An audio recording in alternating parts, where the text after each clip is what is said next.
Hi, Mar, I'm Cindy. My student number is 33. I'm freshman in Class A. I'm going to read Pam Warhurst, How We Can Eat Our Landscapes. The will to live life differently can start in some of the most unusual places. This is where I come from, Topmorden. It's a market town in the north of England. 50,000 people, between Leeds and Macassar. Fairly normal market town. It used to like this, and now it's more like this, with fruit and veg and herbs sprouting up all over the place. We call it propaganda gardening. Laughter. Corner Road Railway Station car park, front of a health center, people's front gardens, and even in front of the police station. Laughter.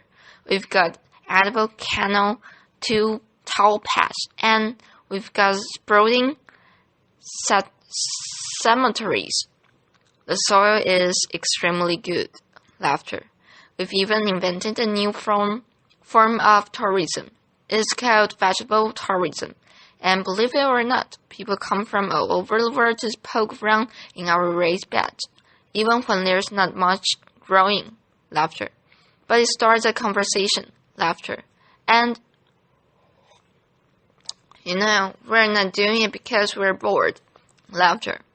We're doing it because we can to start a revolution. We try to answer this simple question. Can you find an unifying language like cuts, crusade, and common culture that will help people themselves find a new way of living?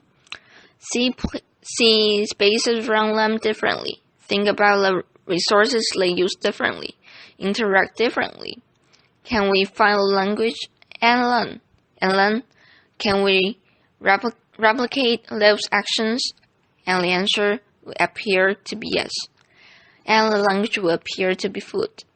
So, 3.5 years ago, a few of us sat around a kitchen table, and we just invented the whole thing. Laughter. Applause.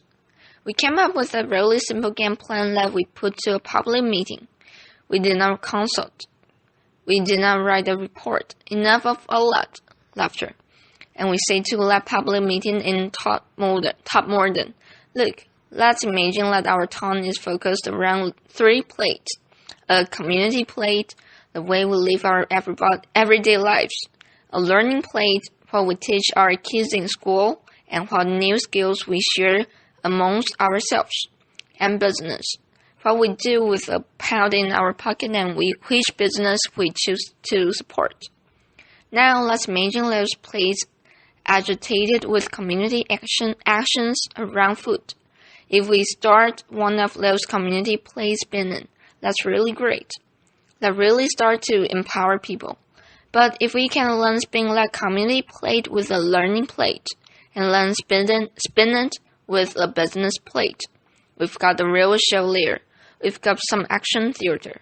We are starting to build resilience ourselves. We are starting to reinvent community ourselves, and we've done it all without a flipping strategy document. And here's the thing as well. We've not asked anybody's permission to do this. We're just doing it. Laughter. And we're certainly not waiting for that check to drop through the letterbox before it starts. And most importantly of all, we're not daunted by the sophisticated arguments that say these small actions are meaningless in the face of tomorrow's problems. Because I have seen the power of small actions, and it is awesome. So back to the public meeting. Laughter. We put that proposition to the meeting. 2 seconds, and then the room exploded. I have never ever experienced anything like that in my life. And it's been the same in every single room. And in every time that we've ever told our story, people are ready and respond to the story of food. They want positive actions they can engage in. And in their bones, they know it's time to take personal responsibility and inventing more kindness to each other and to the environment. And since we had a meeting 3.5 years ago, It's been a heck of a roller coaster. We started with a seed swap. Really simple stuff. And then we took an area of land, a strip on the side of our main road, which was dog toilet, basically, and we turned it into a really lovely herb garden. We took the corner of the car park in the station that you saw, and we made vegetable beds for everybody to share and pick from themselves. We went to the doctors. We've just had a £6 million health center built in Topmorden, and for some reason that I cannot comprehend, it has been surrounded by prickly plants. Laughter. So we went to the doctor, said, "Would you mind us taking them up?" They said, absolutely fine, provided you get plan permission and you do it in Latin and you do it in triplicate. So we did. Laughter. And now there are fruit trees and bushes and herbs and vegetables around that doctor's surgery. And there's been lots of other examples, like the corn that we in front of the police station, and the old people's home that we've planted in with food that they can pick and grow. But it isn't just about growing, because we all are part of this jigsaw. It's about taking those artistic people in your community and doing some fabulous designs in those raised beds to explain to people what's growing there. Because there are so many people that don't really recognize a vegetable unless it's a bit of plastic with a bit of an instruction packet on top. Laughter. So we have some people who design these things. If it looks like this, please don't pick it. But if it looks like this, help yourself. This is about sharing and investing in kindness. And for those people that don't want to do either of those things, maybe they can cook. So we pick them seasonally, and then we go on the street, or in the pub, or in the church, or wherever people are living their lives. This is about us going to people and saying, we're all part of the local food jigsaw. We're all part of a solution. And then, because we know we've got vegetable tourists in, and we love them to bits and they're absolutely fantastic, we thought, how can we do to give them an even better experience? So we invented, without asking, of course, the incredible edible green root. And this is a root of exhibition gardens, and as edible to pass and be friendly sites, and the story of pollinators.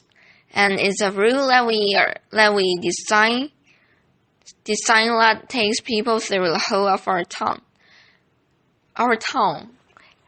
past our cafes and our small shops, through our market, not just to and from the supermarket. And we're hoping that in changing people's footfall around our town, we're also changing their behavior.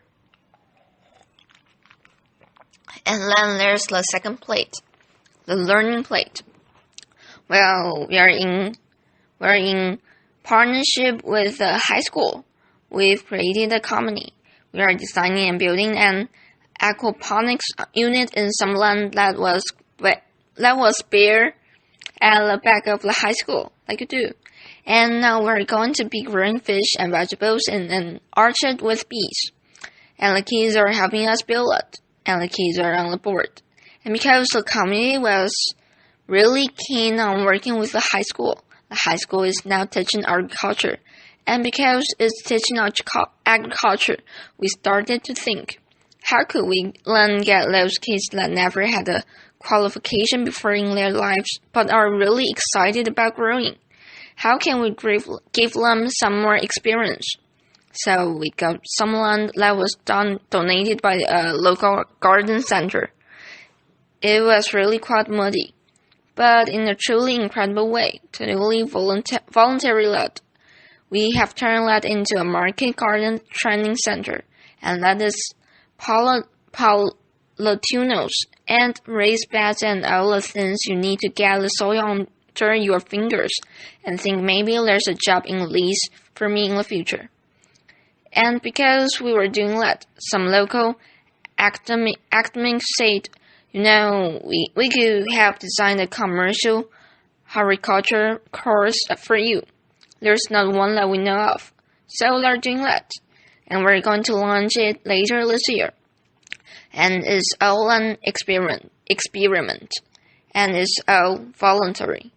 And then leaves the third plate. Because if you walk through an edible landscape, and if you're learning new skills, and if you start to get interested in what's growing seasonally, you might just want to spend more of your own money in support of local producers. Not just fat, but meat and cheese and beer and whatever else it might be. But then we're just a community group, We're just all volunteers. What could we actually do?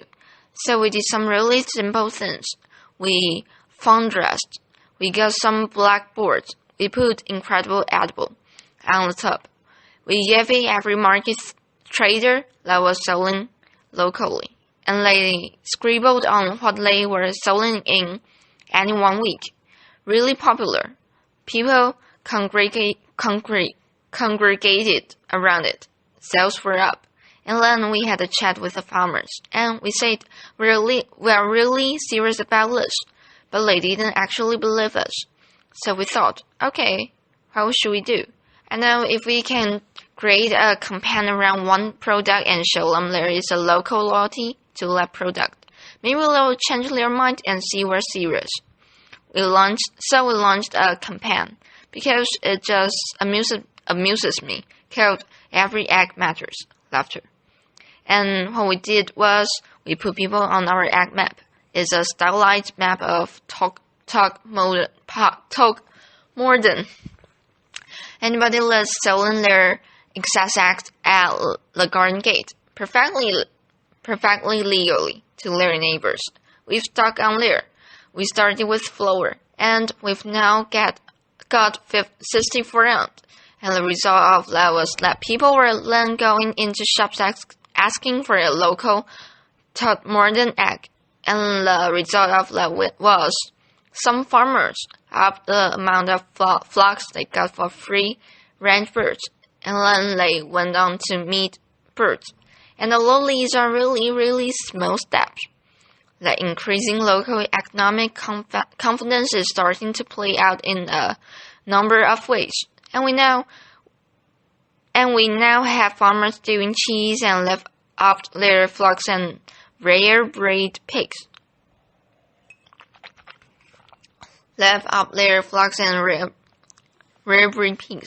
doing pasties and pies and things that they would have never done before. We've got increasing market stalls selling local food, and in a survey that local students did for us, 69% of all food traders in that town say that their bottom line had increased because of what we were actually doing. And we're just volunteers, and it's only an experiment. Laughter. Now, none of this is rocket science. It certainly is not clever, and it's not original, but it is joined up, and it is inclusive. This is not a movement for those people that are going to sort themselves out anyway. This is a movement for everyone. We have a motto. If you eat, you're in. Laughter. Applause. Across age, across income, across culture. It's been really quite a roller coaster experience. But going back to that first question that we asked, is it replicable? Yeah, it most certainly is replicable. More than 30 towns in England now are spinning the incredible edible plate, whichever way they want to do it, of their own volition. They're trying to make their own lives differently, and we're out. We've got communities across America and Japan. It's incredible, isn't it? I mean, America and Japan and New Zealand. People after the earthquake in New Zealand visited us in order to incorporate some of this public spiritedness around local growing into the heart of Christchurch. And none of this takes more money, and none of this demands a bureaucracy. But it does demand that you think things differently and you are prepared to bend budgets and work programs in order to create less supportive framework that communities can bounce off. And there's some great ideas already in our patch. Our local authority has decided to make everywhere incredible edible. And in support of that have decided to do two things. First, they're going to create an asset register of spare land that they've got, put it in a food bank so that communities can use that wherever they live. And they're going to underpin that with a license. And then they say to every single one of their workforce, if you can, help those communities grow and help them to maintain their spaces. Suddenly, we're seeing actions on the ground from local government. We've seen this mainstreamed.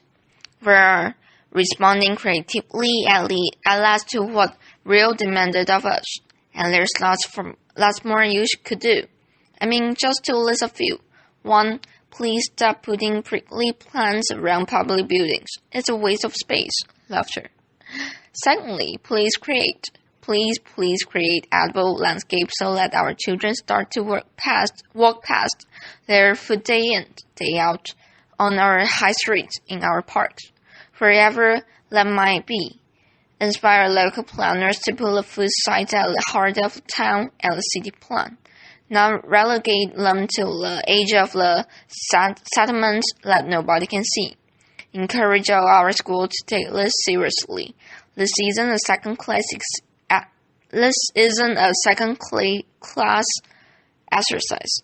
If we want to inspire the farmers of tomorrow, then please let us say to every school, create a sense of purpose around the importance to the environment. Local food and soils. Put that at the heart of your school culture, and you will create a different generation. There are so many things you can do, but ultimately, this is about something really simple. Theory and organic process. Theory and increasing recognition of the power of small actions.